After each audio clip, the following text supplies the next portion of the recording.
Curso para guías de islotes de santidad.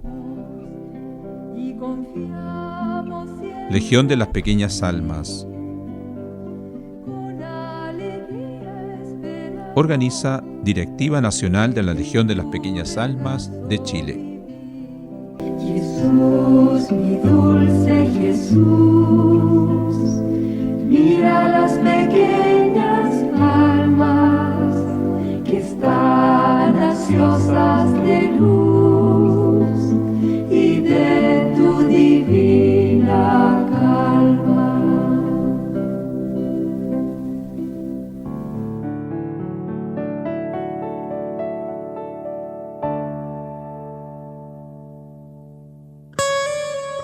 ¿Qué tal, queridos hermanos y hermanas, queridas pequeñas almas? Muy bienvenidos a esta tercera clase del curso de guías para islotes de santidad.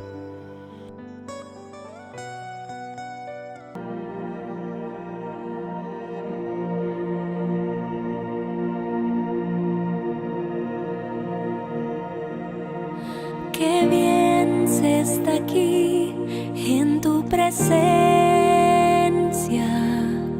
glorioso por siempre, Señor. Qué bien se está aquí a tu lado, sintiendo tu paz y tu amor. Cuán hermoso eres, Señor. Tú no tienes comparación. Quiero permanecer por siempre en tu amor. Nos ponemos en la presencia del Señor, en el nombre del Padre, del Hijo y del Espíritu Santo. Amén. Cuán hermoso es el Señor. Nos dice el Salmo 27, versículo 4. Una cosa he pedido al Señor, y esa buscaré, que habite yo en la casa del Señor todos los días de mi vida, para contemplar la hermosura del Señor y para meditar en su templo. Esto es algo muy maravilloso para el ser humano. Habitar en la casa del Señor todos los días de nuestra vida. ¿Y para qué? Para contemplar la hermosura del Señor y para meditar en su templo.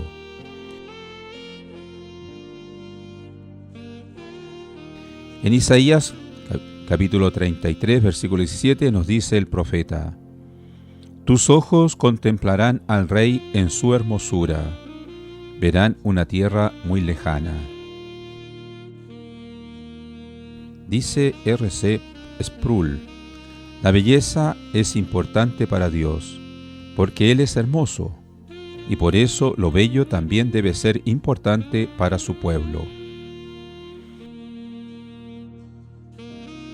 Al respecto, Margarita reflexiona sobre este tema el 21 de julio de 1966 en el tomo 1. Nos dice Margarita: Oh hermosura del Creador, tú iluminas con tu esplendor la naturaleza entera y todo lo que vive. Oh hermosura que yo descubro por doquier y sobre todo en el alma de los justos.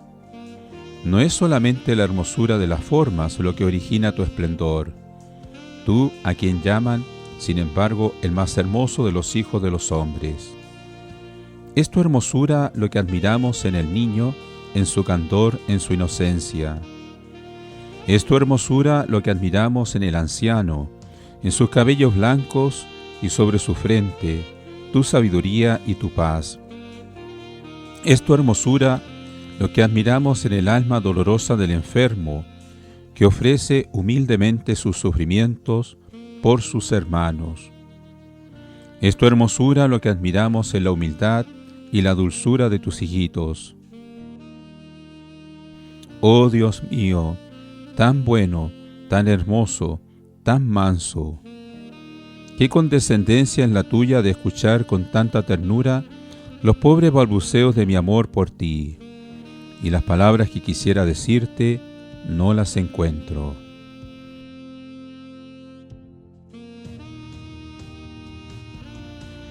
Démosle gracias al Señor porque nos ha permitido contemplar también en la naturaleza, en las personas y muy especialmente en la Eucaristía, los signos de su hermosura. Gloria al Padre, al Hijo y al Espíritu Santo. Como era en el principio, ahora y siempre, por los siglos de los siglos. Amén. Cuán hermoso eres, Señor. Tú no tienes comparación. Quiero permanecer por siempre en tu amor.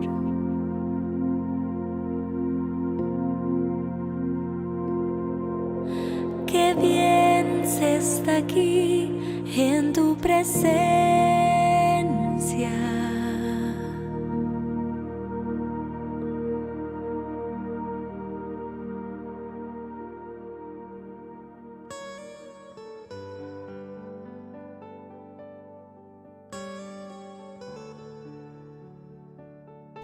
Vamos entonces con la tercera clase que lleva por título Creo en Jesucristo, Hijo único de Dios. Nos vamos a mover en el numeral del número 79 al 135. Y aquí un alcance que le agradecemos a una pequeña alma que se dio cuenta de ese detalle, que fue un error mío. En el caso mío, yo estoy tomando como base el compendio del Catecismo de la Iglesia Católica. No el texto mismo del Catecismo, sino que el compendio que fue aprobado por el Papa Benedicto XVI en el año 2005. Entonces la numeración corresponde al compendio. Permítanme reubicarnos. Estamos en la primera parte, en el cual tratamos del Catecismo de la Iglesia Católica, son 4 clases, y dentro del Catecismo estamos viendo el credo, que es su primera parte. En la primera clase vimos creo, creemos. En el segundo encuentro, la señora Verónica nos presentó creo en Dios Padre.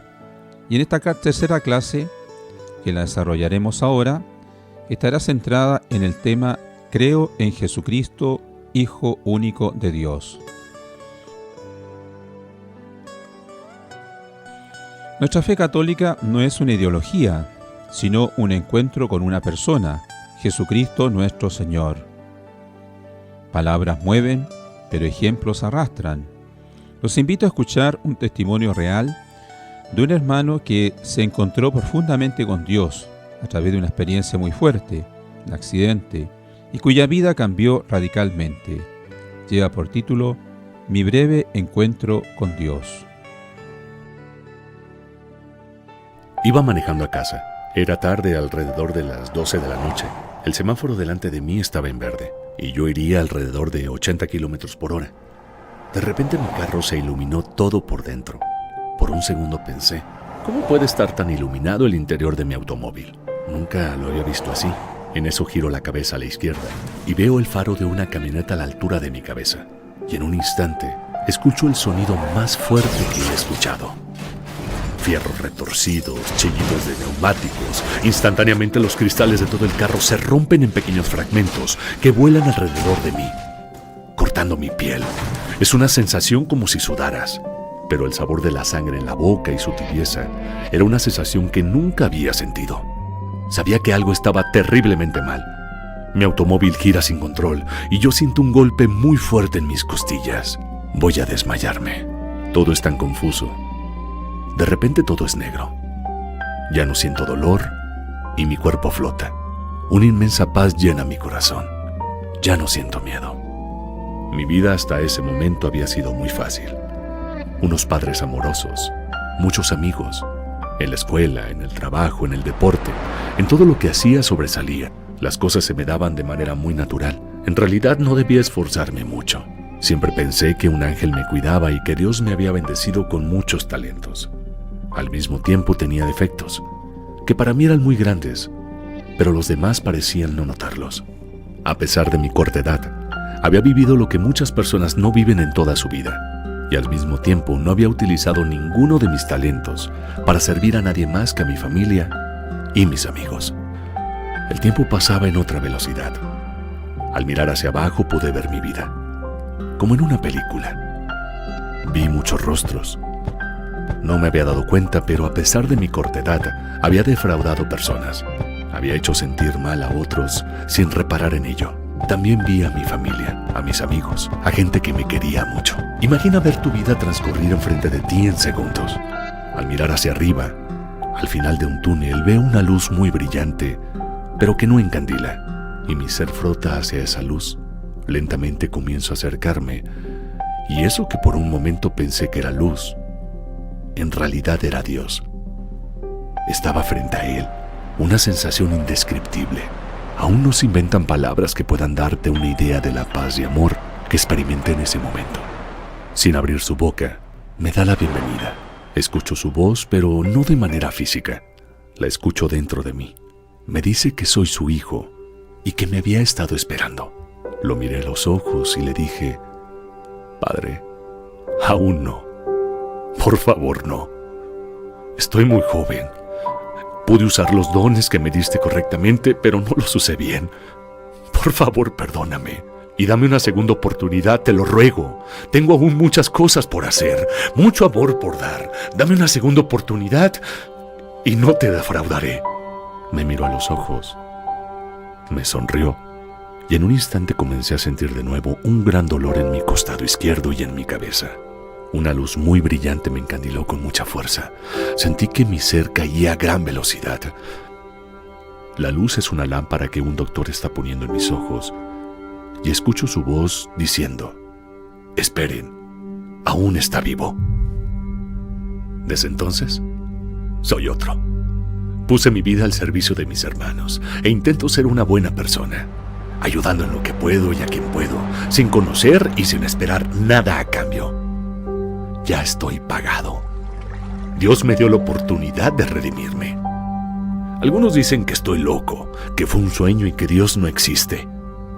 Pero yo, hermano, hermana, te puedo decir sin lugar a ninguna duda que Dios existe. Es tu Padre. Él espera lo mejor de ti, y aunque te equivoques, si te arrepientes de corazón, Él te perdonará, simplemente porque eres su hijo. Él te quiere y te estará esperando el último de tus días en esta tierra.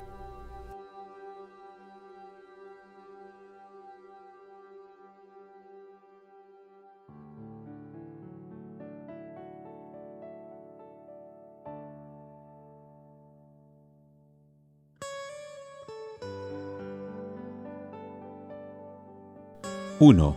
Creo en Jesucristo, su único Hijo, nuestro Señor. De número 1 lo vamos a desarrollar el numeral del compendio del Catecismo del 81 al 84. ¿Qué significa el nombre de Jesús? El nombre de Jesús dado por el ángel en el momento de la anunciación significa Dios salva. Expresa a la vez su identidad. Él es Dios, y su misión, porque Él salvará al pueblo de sus pecados, se dice en Mateo capítulo 1. Pedro afirma que bajo el cielo no se nos ha dado otro nombre que pueda salvarnos. Hechos capítulo 4. ¿Por qué Jesús es llamado Cristo? Cristo en griego y Mesías en hebreo significan ungido. Jesús es el Cristo, porque ha sido consagrado por Dios, ungido por el Espíritu Santo para la misión redentora. Él es el Mesías esperado por Israel y enviado al mundo por el Padre. Jesús ha aceptado el título de Mesías, precisando sin embargo su sentido: bajado del cielo, Juan capítulo 3, crucificado y después resucitado. Él es el siervo sufriente que da su vida en rescate por muchos, Mateo capítulo 20.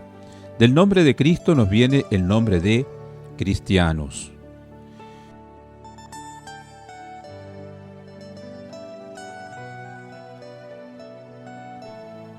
¿En qué sentido Jesús es el unigénito de Dios?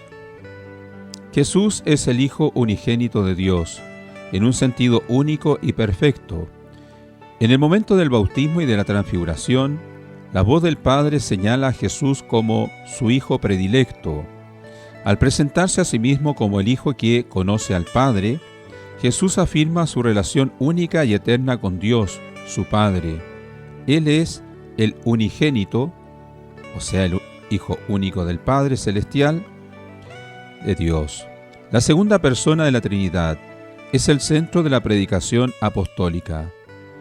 Los apóstoles han visto su gloria, que recibe del Padre como Hijo único.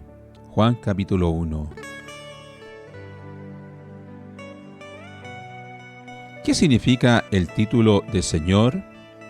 En la Biblia, el título de Señor designa ordinariamente al Dios soberano. Jesús se lo atribuye a sí mismo y revela su soberanía divina mediante su poder sobre la naturaleza, sobre los demonios, sobre el pecado y sobre la muerte, y sobre todo con su resurrección. Las primeras confesiones de fe cristiana proclaman que el poder, el honor y la gloria que se deben a Dios Padre, se le deben también a Jesús. Dios le ha dado el nombre sobre todo nombre. Él es el Señor del mundo y de la historia, el único a quien el hombre debe someter de modo absoluto su propia libertad personal. La Escritura dice también, al nombre de Jesucristo se doble toda rodilla en el cielo, en el infierno y en la tierra también.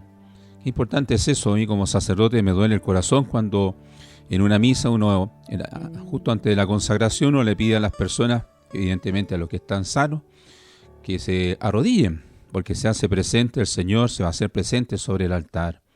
Y con pena uno ve que a veces muy pocas personas lo hacen, cuando es un hermoso testimonio de fe en la presencia real del Señor. Pidámosle entonces al Señor también que nos dé esa gracia de reconocerlo y de adorarlo. Al nombre de Jesucristo toda rodilla se doble en el cielo, en el infierno y también en la tierra.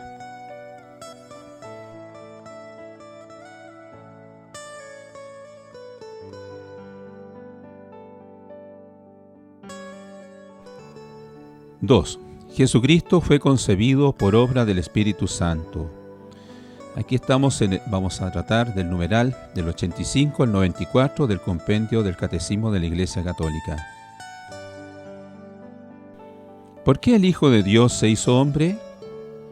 El Hijo de Dios se encarnó en el seno de la Virgen María, por obra del Espíritu Santo, por nosotros los hombres y por nuestra salvación, es decir, para reconciliarnos a nosotros pecadores con Dios, darnos a conocer su amor infinito, ser nuestro modelo de santidad y hacernos partícipes de la naturaleza divina.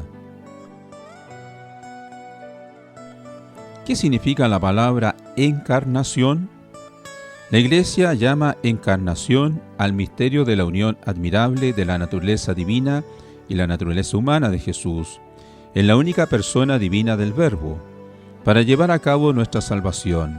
El Hijo de Dios se ha hecho carne, ahí viene encarnación, haciéndose verdaderamente hombre. La fe en la encarnación es signo distintivo de la fe cristiana. En este punto es importante, queridas pequeñas almas, no confundir los términos. Una cosa es la encarnación, que es 100% cristiano. Otra cosa es la reencarnación, que es una teoría que viene del mundo oriental.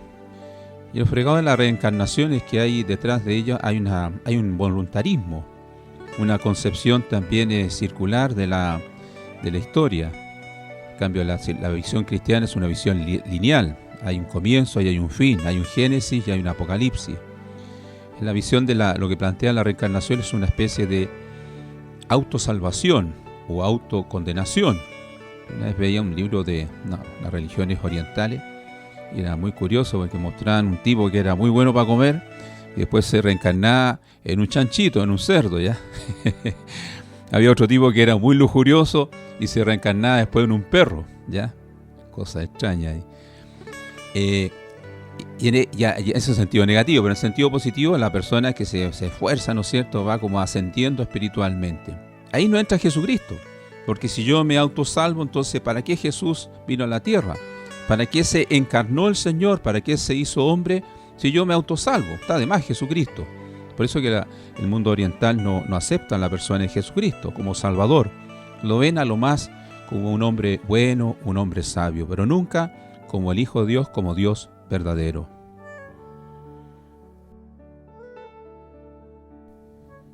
¿De qué modo Jesucristo es verdadero Dios y verdadero hombre? En la unidad de su persona divina, Jesucristo es verdadero Dios y verdadero hombre, de manera indivisible, no se puede dividir. El Hijo de Dios, engendrado, no creado, de la misma naturaleza del Padre, se ha hecho verdaderamente hombre, hermano nuestro, sin dejar con ello de ser Dios nuestro Señor.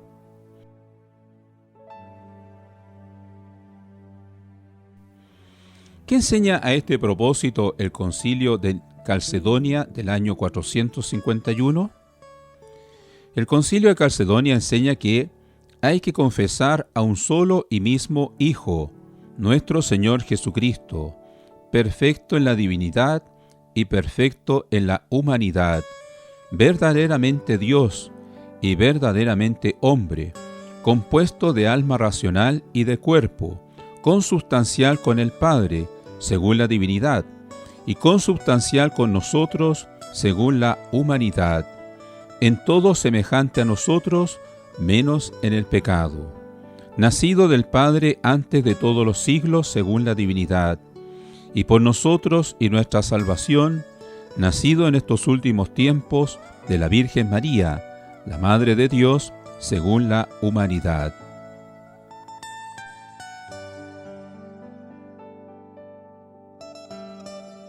¿Cómo expresa la Iglesia el misterio de la encarnación? La Iglesia expresa el misterio de la encarnación afirmando que Jesucristo es verdadero Dios y verdadero hombre, con dos naturalezas, la divina y la humana, no confundidas, sino unidas en la persona del Verbo. Por tanto, todo en la humanidad de Jesús, milagros, sufrimientos y la misma muerte, debe ser atribuido a su persona divina, que obra a través de la naturaleza humana que ha asumido. Para entender un poquito más esto, ayuda mucho la imagen del puente.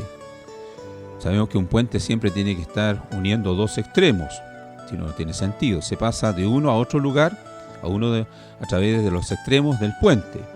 Bueno, Jesucristo por eso tiene esta doble naturaleza, porque el pecado original de nuestros primeros padres produjo un abismo entre Dios y el hombre. Y la única manera de poder superar este abismo era que Jesucristo se encarnara, que asumiera la naturaleza humana, tocando el extremo de la humanidad, y por supuesto que seguía siendo Dios.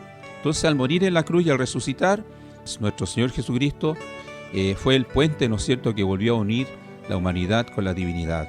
Y por eso uno de los nombres que se le da a Jesús también es el de Pontífice, que significa puente. ¿Tenía el Hijo de Dios, hecho hombre, un alma con inteligencia humana? El Hijo de Dios asumió un cuerpo dotado de un alma racional humana. Con su inteligencia humana, Jesús aprendió muchas cosas mediante la experiencia, pero también como hombre, el Hijo de Dios tenía un conocimiento íntimo e inmediato de Dios, su Padre. Penetraba asimismo los pensamientos secretos de los hombres y conocía plenamente los designios eternos que Él había venido a revelar. ¿Cómo concordaban las dos voluntades del Verbo encarnado? Jesús tenía una voluntad divina y una voluntad humana en su vida terrena. El Hijo de Dios ha querido humanamente lo que Él ha decidido divinamente junto con el Padre y el Espíritu Santo para nuestra salvación. La voluntad humana de Cristo sigue sin oposición o resistencia, su voluntad divina, y está subordinada a ella.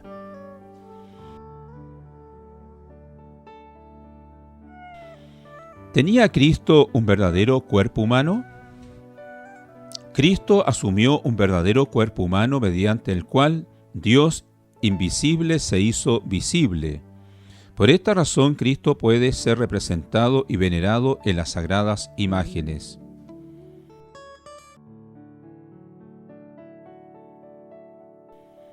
¿Qué representa el corazón de Jesús? Cristo nos ha conocido y amado con un corazón humano. Su corazón traspasado por nuestra salvación es el símbolo del amor infinito que Él tiene al Padre y a cada uno de los hombres. ¿Qué significa la expresión concebido por obra y gracia del Espíritu Santo? Que Jesús fue concebido por obra y gracia del Espíritu Santo significa que la Virgen María concibió al Hijo Eterno en su seno por obra del Espíritu Santo y sin la colaboración de varón. El Espíritu Santo vendrá sobre ti. Lucas capítulo 1. Le dijo el ángel en la Anunciación.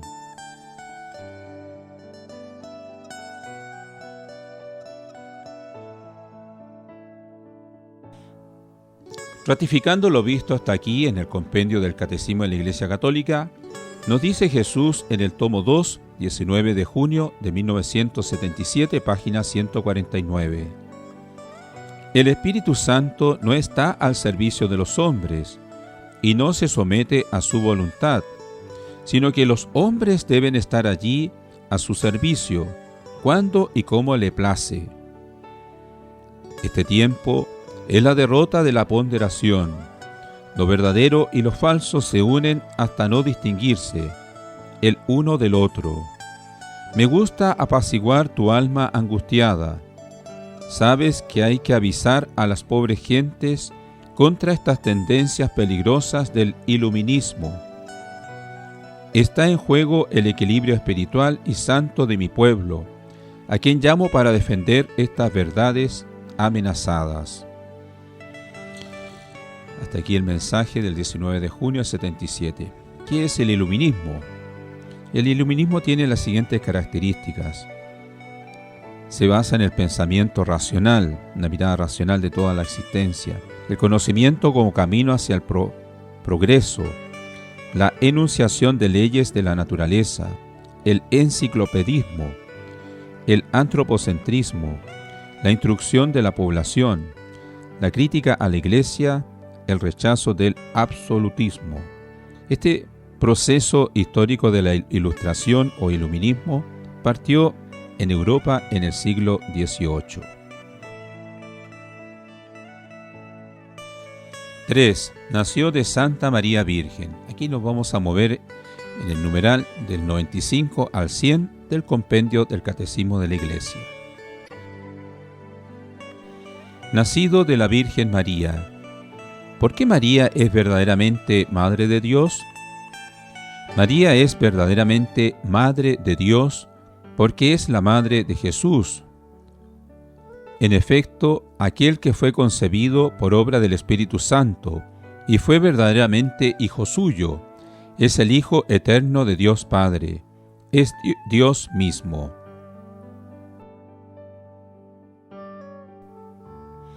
¿Qué significa Inmaculada Concepción?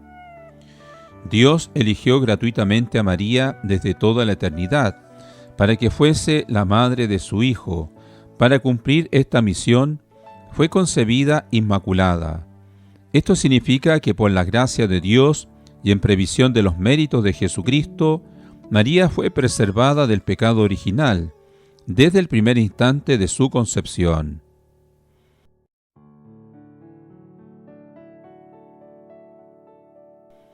¿Cómo colabora María al plan divino de la salvación?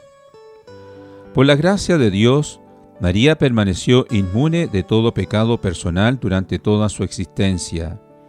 Ella es la llena de gracia, Lucas capítulo 1, la toda santa, y cuando el ángel le anuncia que va a dar a luz al Hijo del Altísimo, ella da libremente su consentimiento por obediencia de la fe. María se ofrece totalmente a la persona y a la obra de Jesús, su Hijo, abrazando con toda su alma la voluntad divina de salvación.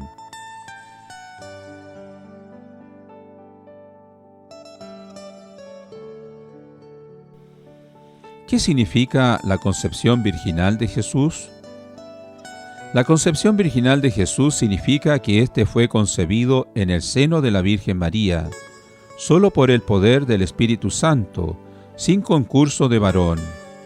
Él es hijo del Padre Celestial, según la naturaleza divina, e hijo de María, según la naturaleza humana, pero es propiamente hijo de Dios, según las dos naturalezas, al haber en él una sola persona, la divina.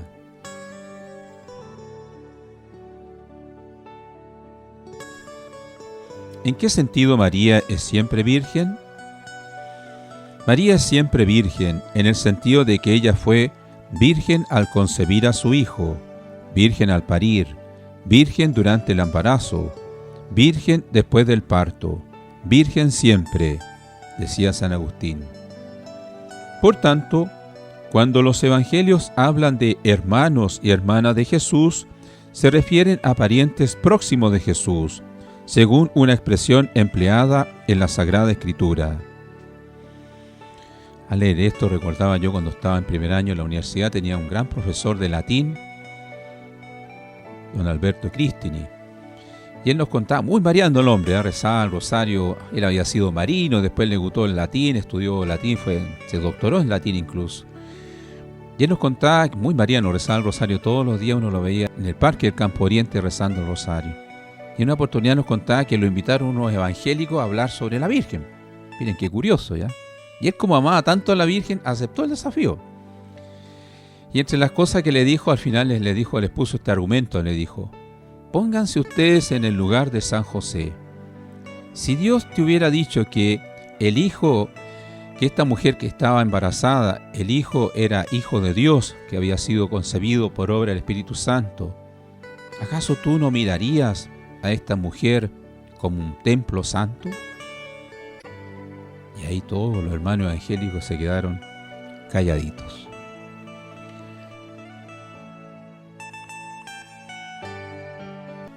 ¿De qué modo la maternidad espiritual de María es universal? María tuvo un único hijo, Jesús, pero en él su maternidad espiritual se extiende a todos los hombres que Jesús vino a salvar. Obediente junto a Jesucristo, el nuevo Adán, la Virgen es la nueva Eva, la verdadera madre de los vivientes, que coopera con amor de madre al nacimiento y a la formación de todos en el orden de la gracia. Virgen y Madre, María es la figura de la Iglesia, su más perfecta realización.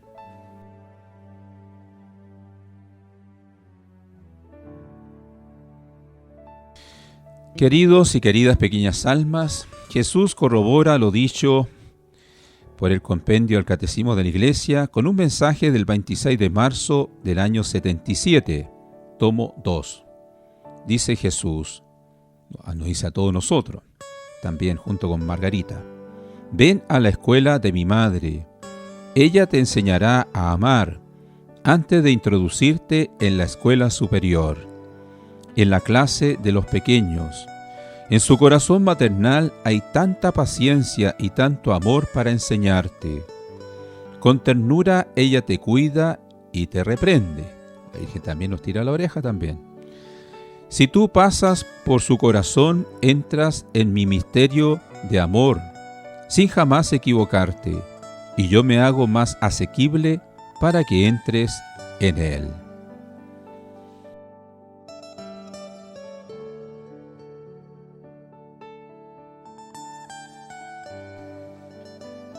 Cuarto, el misterio de la vida de Cristo. Estamos en el numeral, vamos a ver del 101 al 111 del compendio del Catecismo.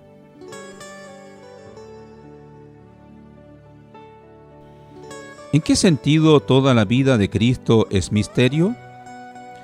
Toda la vida de Cristo es acontecimiento de revelación. Lo que es visible en la vida terrena de Jesús conduce a su misterio invisible, sobre todo al misterio de su filiación divina. Quien me ve a mí, ve al Padre, dice Jesús en Juan 14. Asimismo, aunque la salvación nos viene plenamente con la cruz y la resurrección, la vida entera de Cristo es misterio de salvación. porque todo lo que Jesús ha hecho, dicho y sufrido tenía como fin salvar al hombre caído y restablecerlo en su vocación de Hijo de Dios.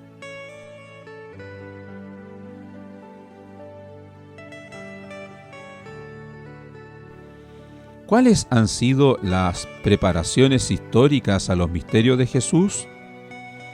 Ante todo, hay una larga esperanza de muchos siglos que revivimos en la celebración litúrgica del tiempo de Adviento, además de la oscura espera que ha puesto el corazón de los paganos. Dios ha preparado la venida de su Hijo mediante la antigua alianza, hasta Juan el Bautista, que es el último y el mayor de los profetas.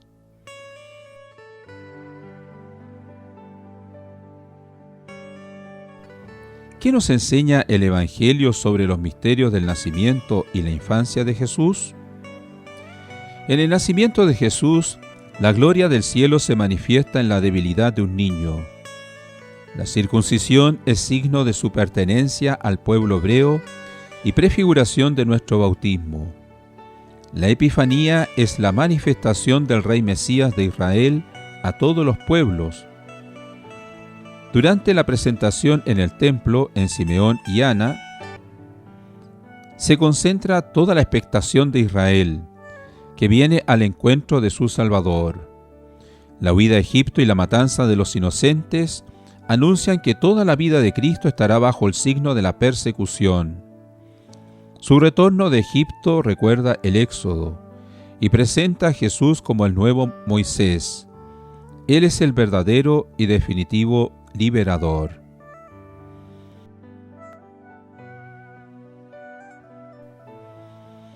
¿Qué nos enseña la vida oculta de Jesús en Nazaret? Durante la vida oculta en Nazaret, Jesús permanece en el silencio de una existencia ordinaria. Nos permite así entrar en comunión con Él en la santidad de la vida cotidiana, hecha de oración, sencillez, trabajo y amor familiar. La sumisión a María y a José, su padre legal, es imagen de la obediencia filial de Jesús al Padre. María y José, con su fe, acogen el misterio de Jesús, aunque no siempre lo comprendan.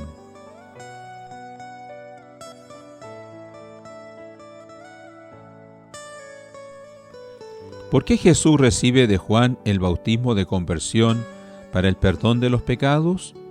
En Lucas 3. Jesús recibe de Juan el bautismo de conversión para inaugurar su vida pública y anticipar el bautismo de su muerte.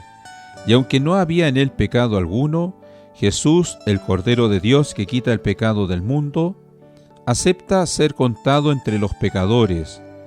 El Padre lo proclama su Hijo predilecto, Mateo 3, y el Espíritu viene a posarse sobre él. El bautismo de Jesús es la prefiguración de nuestro bautismo.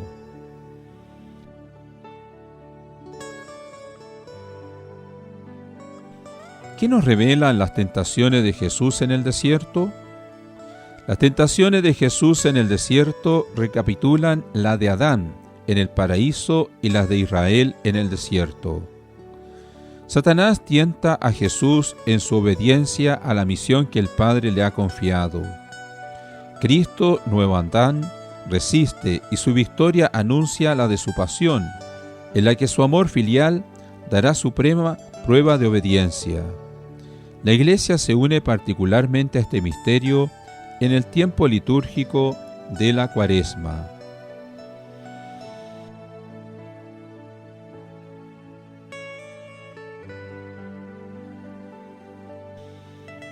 ¿Quién es invitado a formar parte del reino de Dios anunciado y realizado por Jesús?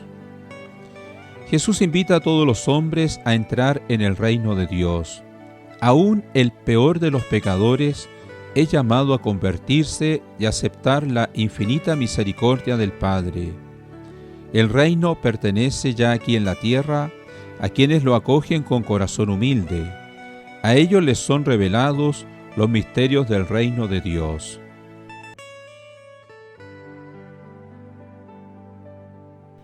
¿Por qué Jesús manifiesta el reino mediante signos y milagros?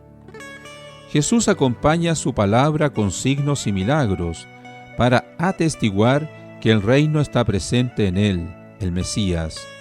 Si bien cura a algunas personas, Él no ha venido para abolir todos los males de esta tierra, sino ante todo para liberarnos de la esclavitud del pecado.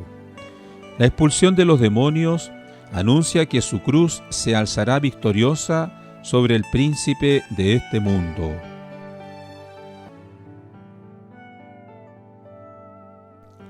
¿Qué autoridad en el reino confiere Jesús a sus apóstoles? Jesús elige a los 12, futuros testigos de su resurrección, y los hace partícipes de su misión y de su autoridad para enseñar, absolver los pecados, edificar y gobernar la iglesia. En este colegio, Pedro recibe las llaves del reino, Mateo 16, y ocupa el primer puesto con la misión de custodiar la fe en su integridad y de confirmar en ella a sus hermanos.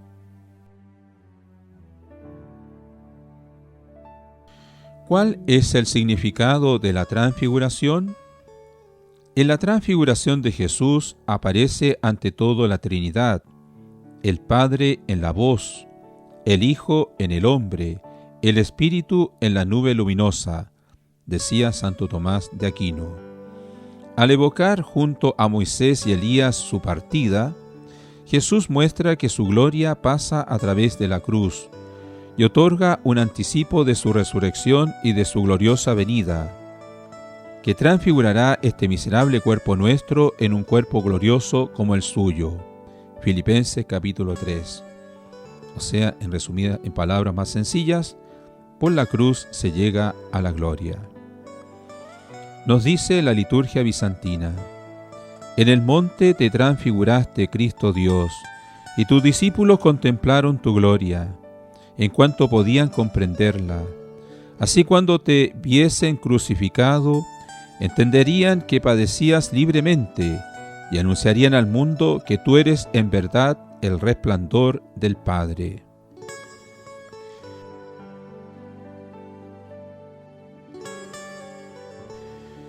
¿Cómo tuvo lugar la entrada mesiánica de Jesús en Jerusalén? En el tiempo establecido, Jesús decide subir a Jerusalén para sufrir su pasión, morir y resucitar.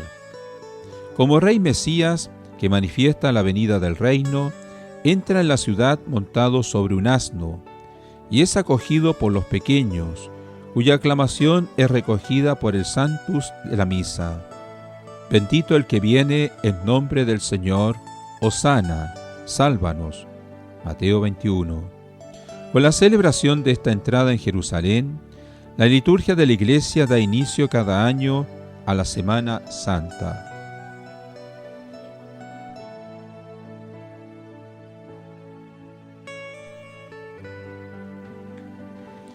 Margarita expresa en un mensaje del 21 de julio del 66, tomo 1, la hermosura del Creador. Oh hermosura del Creador, tú iluminas con tu esplendor la naturaleza entera y todo lo que vive. Oh hermosura que yo descubro por doquier y sobre todo en el alma de los justos. No es solamente la hermosura de las formas lo que origina tu esplendor, tú a quien llaman sin embargo el más hermoso de los hijos de los hombres. Es tu hermosura lo que admiramos en el niño, en su candor, en su inocencia. Es tu hermosura lo que admiramos en el anciano, en sus cabellos blancos y sobre su frente, tu sabiduría y tu paz. Es tu hermosura lo que admiramos en el alma dolorosa del enfermo, que ofrece humildemente su sufrimiento por sus hermanos. Es tu hermosura lo que admiramos en la humildad y la dulzura de tus hijitos. Oh Dios mío, tan bueno, tan hermoso, tan manso. Qué condescendencia en la tuya de escuchar con tanta ternura los pobres balbuceos de mi amor por ti, y las palabras que quisiera decirte no las encuentro.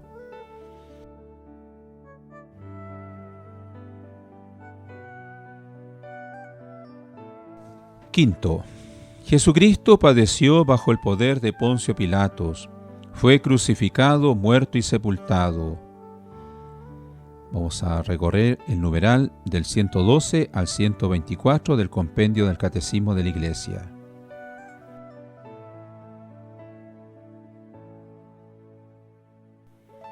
¿Por qué es tan importante el misterio pascual de Jesús? El misterio pascual de Jesús, que comprende su pasión, muerte, resurrección y glorificación, está en el centro de la fe cristiana, porque el designio salvador de Dios se ha cumplido de una vez por todas con la muerte redentora de su Hijo Jesucristo.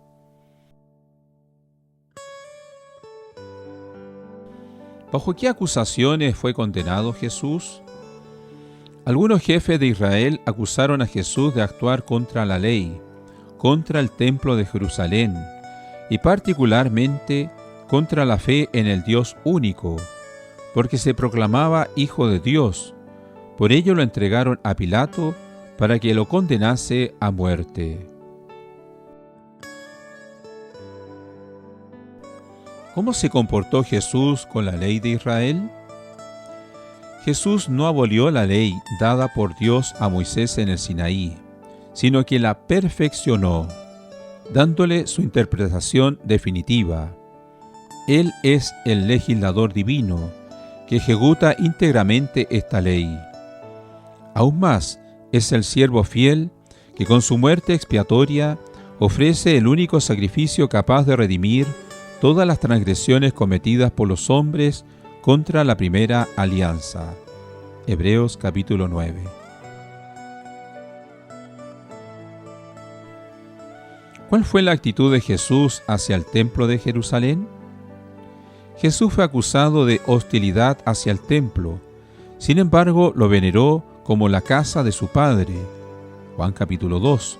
Y allí impartió gran parte de sus enseñanzas, pero también predijo la destrucción del templo en relación con su propia muerte, y se presentó a sí mismo como la morada definitiva de Dios en medio de los hombres.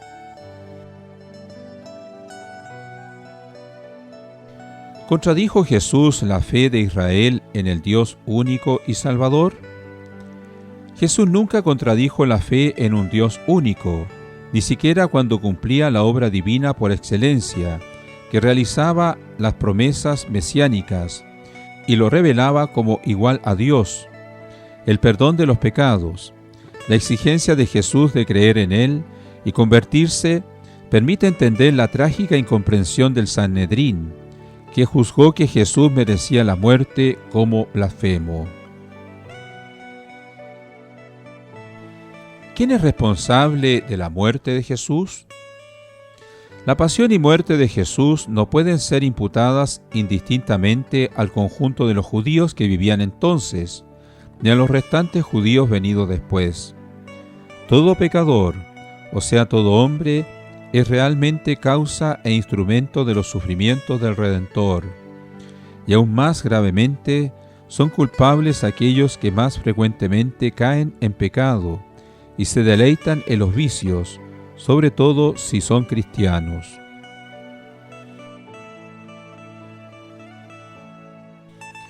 ¿Por qué la muerte de Cristo forma parte del designio de Dios? Al fin de reconciliar consigo a todos los hombres destinados a la muerte a causa del pecado, Dios tomó la amorosa iniciativa de enviar a su Hijo para que se entregara a la muerte por los pecadores, anunciada ya en el Antiguo Testamento, particularmente como sacrificio del siervo doliente, Isaías 53. La muerte de Jesús tuvo lugar según las Escrituras.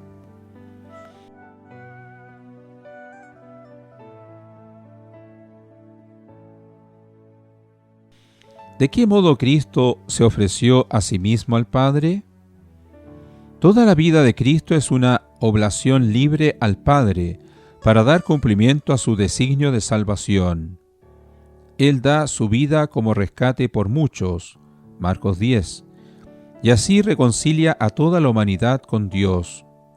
Su sufrimiento y su muerte manifiestan cómo su humanidad fue el instrumento libre y perfecto del amor divino, que quiere la salvación de todos los hombres.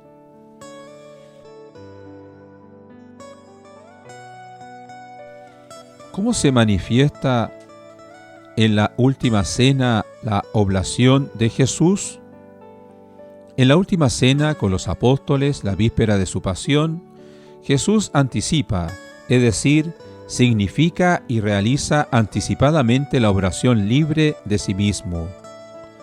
Esto es mi cuerpo, que será entregado por vosotros. Esta es mi sangre, que será derramada. Lucas 22. De este modo Jesús instituye al mismo tiempo la Eucaristía como memorial, 1 Corintios 11, de su sacrificio y a sus apóstoles como sacerdotes de la nueva alianza. ¿Qué sucede en la agonía del huerto de Getsemaní? En el huerto de Getsemaní, a pesar del horror que suponía la muerte para la humanidad absolutamente santa de aquel que es el autor de la vida, Hechos capítulo 3, la voluntad humana del Hijo de Dios se adhiere a la voluntad del Padre.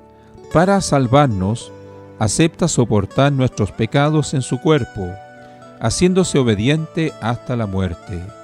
Filipenses capítulo 2. ¿Cuáles son los efectos del sacrificio de Cristo en la cruz?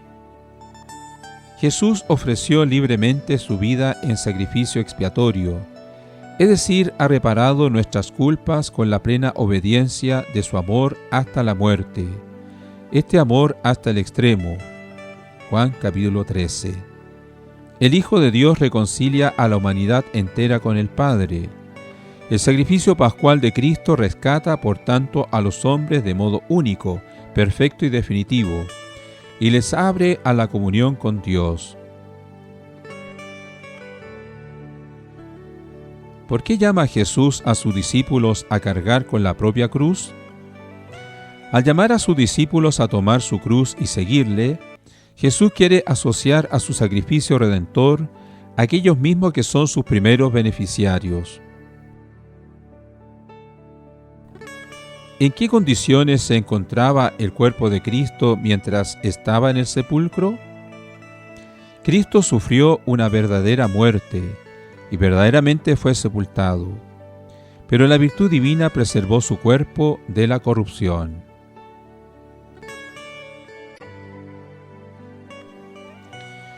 Impacta a Margarita la pasión de Cristo, pero la esperanza en la resurrección le devuelve la santa alegría. Esto lo vemos en un mensaje del 9 de abril del año 1977, tomo 2. Dice Margarita: ¿pero podré yo olvidar esta mezcla de tristeza y de alegría en mí? Tristeza apoderándose de la alegría. Sigo teniendo ante los ojos el adorable cuerpo jadeante de mi Jesús, que se obstina en prolongar su agonía. Alrededor de su cruz, los que le aman y mezclados entre ellos, los indiferentes, los que le odian, los que le desprecian. No puedo olvidar semejante espectáculo, pero mi corazón se alegrará con mi madre la Iglesia, de la resurrección gloriosa que se renueva cada año en la misma época. Pascua, alegría para todos.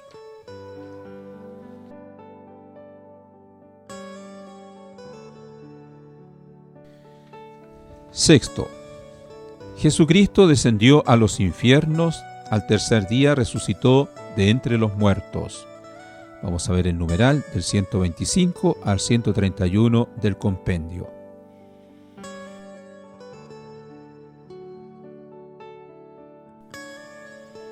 ¿Qué eran los infiernos a los que Jesús descendió?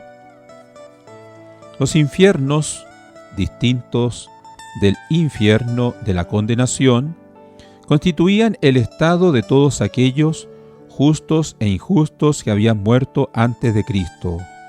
Con el alma unida a su persona divina, Jesús tomó en los infiernos a los justos que aguardaban a su Redentor, para poder acceder finalmente a la visión de Dios. Después de haber vencido mediante su propia muerte a la muerte y al diablo, que tenía el poder de la muerte, Jesús liberó a los justos que esperaban al Redentor y les abrió las puertas del cielo. ¿Qué lugar ocupa la resurrección de Cristo en nuestra fe? La resurrección de Jesús es la verdad culminante de nuestra fe en Cristo y representa con la cruz una parte esencial del misterio pascual. ¿Qué signos atestiguan la resurrección de Cristo? Además del signo esencial, que es el sepulcro vacío, la resurrección de Jesús es atestiguada por las mujeres, las primeras que encontraron a Jesús resucitado y lo anunciaron a los apóstoles. Jesús después se apareció a Cefas, Pedro, y luego a los 12. Más tarde se apareció a más de 500 hermanos a la vez, y aún a otros. Los apóstoles no pudieron inventar la resurrección, puesto que les parecía imposible.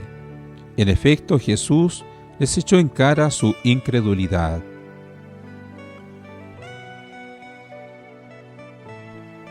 ¿Por qué la resurrección es también un acontecimiento trascendente? La resurrección de Cristo es un acontecimiento trascendente, porque además de ser un evento histórico verificado y atestiguado mediante signos y testimonios, trasciende y sobrepasa la historia como misterio de la fe, en cuanto implica la entrada de la humanidad de Cristo en la gloria de Dios. Por este motivo, Cristo resucitado no se manifestó al mundo, sino a sus discípulos, haciendo de ellos sus testigos ante el pueblo.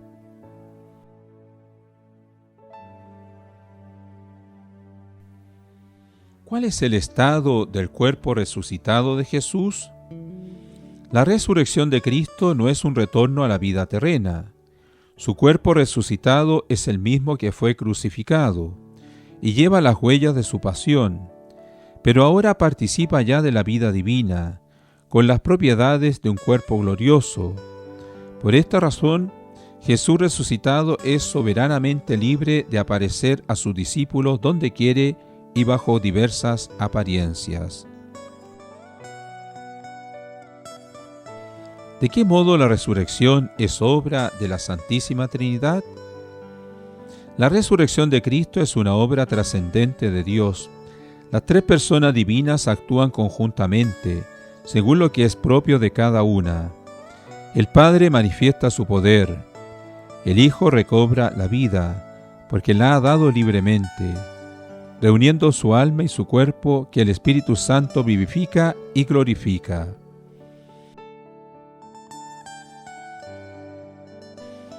¿Cuál es el sentido y el alcance salvífico de la resurrección? La resurrección de Cristo es la culminación de la encarnación. Es una prueba de la divinidad de Cristo. Confirma cuánto hizo y enseñó, y realiza todas las promesas divinas en nuestro favor. Además, el resucitado, vencedor del pecado y de la muerte, es el principio de nuestra justificación y de nuestra resurrección. Ya desde ahora nos procura la gracia de la adopción filial, que es real participación de su vida de Hijo unigénito. Más tarde, al final de los tiempos, Él resucitará nuestro cuerpo. Séptimo punto, ya final, para alegría de ustedes. Jesucristo subió a los cielos y está sentado a la derecha de Dios Padre Todopoderoso. Desde allí ha de venir a juzgar a vivos y muertos.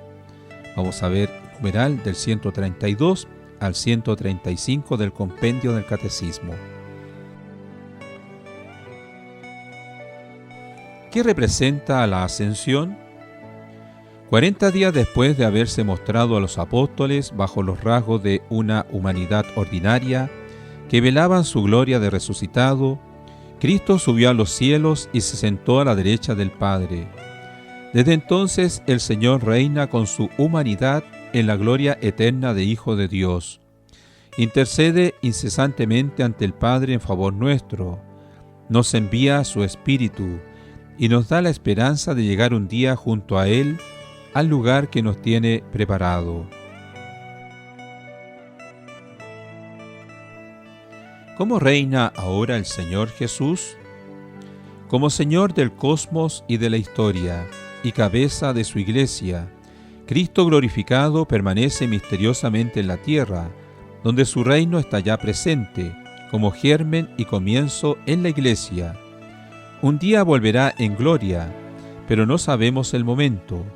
Por esto vivimos vigilantes pidiendo, como dice al final del libro del Apocalipsis, ven Señor Jesús.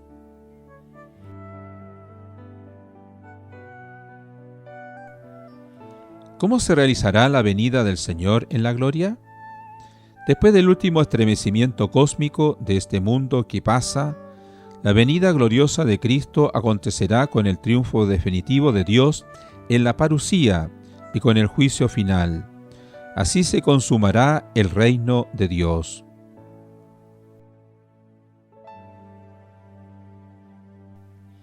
¿Cómo juzgará Cristo a los vivos y a los muertos? Cristo juzgará a los vivos y a los muertos con el poder que ha obtenido como Redentor del mundo, venido para salvar a los hombres. Los secretos de los corazones serán desvelados, así como la conducta de cada uno con Dios y el prójimo. Todo hombre será colmado de vida o condenado para la eternidad según sus obras. Así se realizará la plenitud de Cristo, en la que Dios será todo en todos.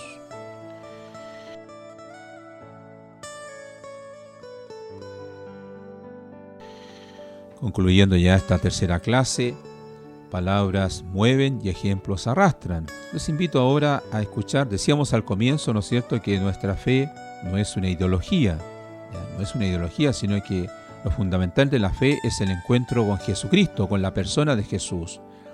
Los invito ahora a escuchar un testimonio de una joven también que se encontró con Jesucristo en su vida y esto le cambió radicalmente la existencia. Un encuentro con Jesús lo cambia todo. Y recuerdo cuando tuve mi encuentro con Jesús.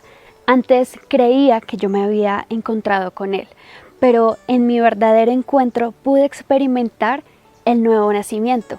Jesús lo explica muy bien cuando estaba hablando con Nicodemo y le dice que aquel que no naciera de nuevo no podría entrar en el reino de los cielos. Nicodemo era un líder del momento muy importante y se suponía que él era una persona espiritual, pero cayó en esa sorpresa de que no era tan espiritual, sino que todo lo que hacía lo hacía por cumplir, pero no porque realmente tuviera una convicción. Y Jesús decía, él se estaba refiriendo a ese nuevo nacimiento, de nacer de nuevo en el Espíritu. Y eso fue lo que yo pude experimentar. Lo que antes amaba, lo que antes yo pensaba que era importante, lo que antes yo creía que era éxito, ya no lo era realmente en el momento en que me encontré con Jesús, en el momento en que vi a Jesús en la cruz. Y cuando escuchamos Encontré esta canción, podemos ver varias ocasiones de la palabra escritas allí en esta canción, como cuando Jesús le dice a la mujer que Él le daría esa agua que le quitaría su sed por siempre, o cuando Él le habla a la multitud y les dice que Él es el pan de vida, o cuando Él le habla a sus discípulos y les dice que en Él podrán encontrar la paz que no se puede comprender. Eso es lo que yo he experimentado. Lo he experimentado porque diariamente sé que puedo tener un encuentro real con Jesús, el encuentro que cambia tu vida, pero no solamente tu vida, sino que cambiará tu eternidad, cambiará tu destino. Jesús se quiere encontrar contigo. Ese encuentro no es para la historia, no es solamente para cuando tú lees la Biblia o para otras personas. Ese encuentro es para ti. Jesús es real. Él vino a este mundo para encontrarse contigo a través del sacrificio, a través de su entrega en la cruz. Nosotros no encontramos a Jesús, Él nos encontró primero. Te invito a que puedas tener un encuentro sobrenatural con Jesús. Él te está esperando. Estamos terminando ya esta tercera clase. Quisiera dejarles solamente una tarea y es la siguiente. revisé mi correo electrónico. De todas las preguntas que hice en la primera clase, nadie mandó la respuesta, así que en vez de darle tantas preguntas, le voy a dejar una tarea nomás, que consiste en lo siguiente, que narre por escrito cuál ha sido el momento más importante de su vida como encuentro con Jesucristo. Esa es la tarea, ¿ya? Que ustedes recuerden, ¿no es cierto?, cuál ha sido el momento más importante o el momento más profundo y fuerte que han tenido de encuentro con Jesucristo nuestro Señor. En esta clase hemos escuchado ya 2 testimonios, ¿no es cierto?, de 2 hermanos que se encontraron profundamente con el Señor. Tú también tienes tu historia, por algo eres creyente, entonces en algún momento de tu vida te encontraste con el Señor, eso ponlo por escrito y envíalo, pero ojalá ahora sí, envíalo a correo electrónico padrericardogomez@gmail.com. Les damos la bendición final para terminar esta clase. El Señor esté con ustedes. Y con tu espíritu. Por intercesión de la Santísima Virgen María, nuestra Madre, los bendiga y los cuide Dios Todopoderoso, el Padre, el Hijo, el Espíritu Santo. Amén. Jesús transfigurado, transfigúranos. María glorificada, ruega por nosotros.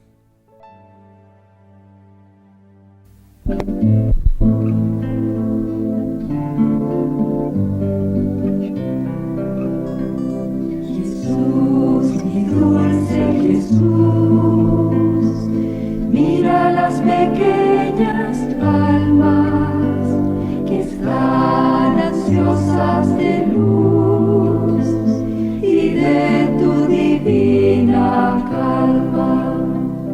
Jesús, mi dulce Jesús, mira las pequeñas almas que están ansiosas de luz y de tu divina calma.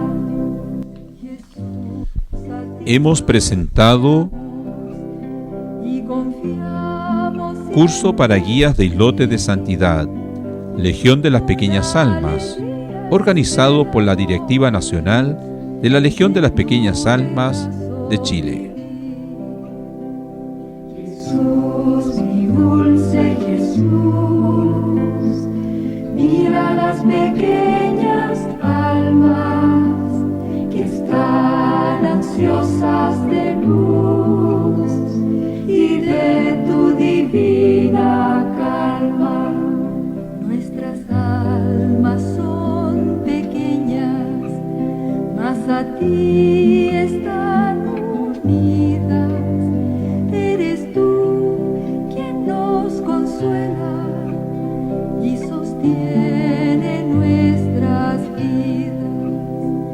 Jesús, mi dulce Jesús, mira las pequeñas almas que están ansiosas de luz y de tu divina calma. Por siempre, Señor, recibe las alegrías y penas que te entregan con amor.